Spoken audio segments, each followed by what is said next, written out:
Hi friends, അപ്പോൾ ഞാൻ രാവിലെ തക്കാളി വെച്ച് നമ്മുടെ ദോശയ്ക്കും ഇഡ്ഡലിക്കും ഒക്കെ പറ്റിയ ഒരു ചമ്മന്തി ഉണ്ടാക്കുവാണേ.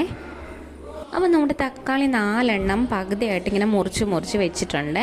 അതിലേക്ക് കുറച്ച് എണ്ണ ഒന്ന് തടവി കൊടുക്കണം. എന്നിട്ട് തിരിച്ചും മറിച്ചും ഒക്കെ ഇട്ട് നല്ലപോലെ ഒന്ന് ചുട്ടെടുക്കണേ. ചെറിയ ഫ്ലെയിമിലിട്ട് ചുട്ടെടുക്കുക. ഒരുപാട് കരിഞ്ഞു പോകാതെ നോക്കണേ. പിന്നെ ഇതിലെ ജലാംശമൊക്കെ ഒന്ന് വലിഞ്ഞ് ഒന്ന് ചെറുതായിട്ടൊന്ന് ചൊങ്ങി വരുന്ന സമയമാണ് ഇതിൻ്റെ കറക്റ്റ് പാകമാവുന്ന ചമ്മന്തിക്ക് വേണ്ടിയുള്ള. അപ്പോൾ നമ്മുടെ നോർമൽ തേങ്ങാ ചമ്മന്തിയൊക്കെ സ്ഥിരമായിട്ട് കഴിച്ച് മടുത്തവർക്ക് വളരെ ഉപകാരമായിരിക്കും കേട്ടോ ഈ വീഡിയോ. എന്നിട്ട് ഇത് നല്ലപോലെ ചുട്ടെടുത്തതിന് ശേഷം നമ്മുടെ മിക്സിയുടെ ചെറിയ ജാറിലേക്ക് ഇട്ട് നല്ലപോലെ ഒന്ന് അരച്ച് നല്ല ജ്യൂസി പരുവായിട്ട് എടുക്കുക. പച്ചത്തക്കാളി എടുക്കുന്നതിനേക്കായി നല്ലത് ഇത് കൂട്ടി ചുട്ടെടുക്കുന്നതാണ് നല്ലത്. അപ്പം അത് കൂട്ടി ടേസ്റ്റ് വരും.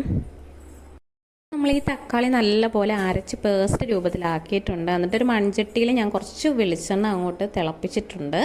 അപ്പോൾ അതിലേക്ക് നമ്മൾ കടുക് വറക്കാനായി ഇച്ചിരി കടുകും ഇച്ചിരി ഒരു ഉഴുന്നും ഇട്ട് കൊടുക്കുക. നല്ലപോലെ എണ്ണ ചൂടായതിന് ശേഷം എണ്ണ നല്ലപോലെ ഒന്ന് ചൂടായി നല്ല ഇതായിട്ട് എല്ലാം റെഡിയായി വന്നതിന് ശേഷം നമുക്ക് കുറച്ച് കറിവേപ്പില ഇട്ട് കൊടുത്തിട്ട് ഇളക്കിയിട്ട് അതിലേക്ക് കുറച്ച് വറ്റൽമുളക് കൂടി ഒന്ന് ഇട്ട് കൊടുക്കുക.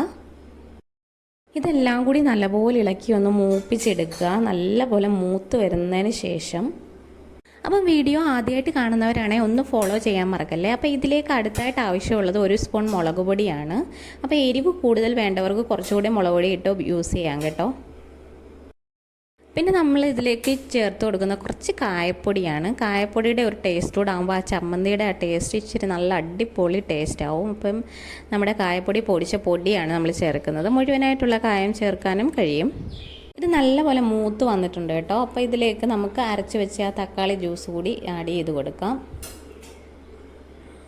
അപ്പോൾ ഇതിലേക്ക് നമുക്ക് ആ തക്കാളി സോസ് കൂടെ ആഡ് ചെയ്ത് കൊടുക്കാം. എല്ലാവർക്കും 3-4 മിനിറ്റിനുള്ളിൽ ചെയ്യാവുന്ന ഒരു അടിപൊളി ചട്നി റെസിപ്പിയാണ്. അപ്പോൾ എല്ലാവരും ചെയ്ത് നോക്കണം വീട്ടിലിത്.